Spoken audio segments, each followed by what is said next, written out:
সম্মানিত ভিউয়ার্স, কাছেও দূরের বন্ধুগণ, আমরা আজ যে মশালাটি নিয়ে আলোচনা করব সেটি হলো প্রচলিত নিয়ম মেনে অনেক জায়গায় অনেক এলাকায় দেখা যায় যে জানাজা যখন কাঁধে বহন করে তখন উচ্চস্বরে লা ইলাহা ইল্লাল্লাহ লা ইলাহা ইল্লাল্লাহ এ ধরনের কালিমা তৈয়বা বলে নিয়ে যায়।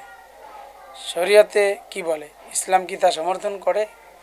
প্রশ্নকৃত মাসালার উত্তর হলো, জানাজার নামাজের জন্য মৃত ব্যক্তির লাশ কাঁধে বহন করে নিয়ে যাওয়ার সময় উচিত হলো মানুষ চুপ থাকবে, মৃত্যুর ধ্যান করবে, কবরের কথা মনে করবে, আর ধীরে ধীরে আস্তে আস্তে দুরূদ পড়বে, ইস্তিগফার পড়বে। এটাই হলো ইসলামের সঠিক বিধান এবং সঠিক কথা। কিন্তু ওরকম জোরে জোরে কালিমা তৈয়বা পড়বে, চিৎকার দিয়ে একযোগে, এভাবে পড়া নিষেধ। এটা করা যাবে না।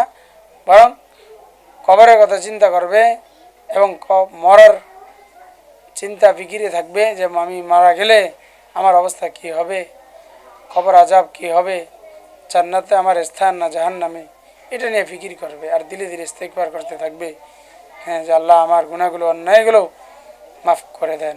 আল্লাহু আলামু বিসসাওয়াব।